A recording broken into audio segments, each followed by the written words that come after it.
যারা দুটো কাজ করবে তাহলে তার শ্রেষ্ঠত্ব থাকবে। তা'মুরুনা বিল মা'রুফ, অন্যায় দেখলে বাধা সৃষ্টি করবে, ভালো কাজের আদেশ দিবে।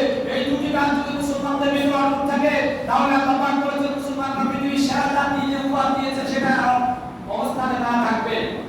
কিন্তু আমরা মুসলমানরা অন্যায় দেখে প্রতিবাদ করি না, আমরা ন্যায় কাজের আদেশ দিই না। আল্লাহ বলেছেন কুনতুম খায়রা উম্মাতিন উখরিজাত লিন-নাস, তোমরা যদি সেরা থাকতে চাও, শ্রেষ্ঠত্বের আসনে থাকতে চাও, দুটো কাজ করতে হবে, ভালো কাজের আদেশ দিতে হবে, অসৎ কাজ দেখলে সাথে সাথে বাধা প্রতিরোধ সৃষ্টি করতে হবে। আপনি সমাজের পরিবারে আপনি শ্রেষ্ঠত্বের আসনে তখনই থাকবেন যখন অন্যায় দেখলে প্রতিবাদ করবেন, ভালো কাজের আদেশ দিবেন।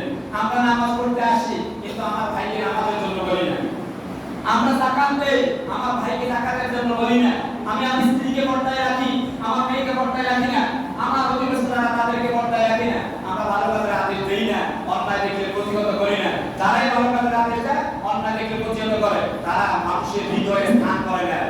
আর যারা মদ, গাঁজা, বাবা, সারাবাজি, মাস্তানি, তারপরে দুর্নীতি ইত্যাদির সাথে জড়িত থাকে, এই মানুষগুলোর সম্মান মানুষের অন্তর থেকে আল্লাহ পাক উঠাইয়া দেয়।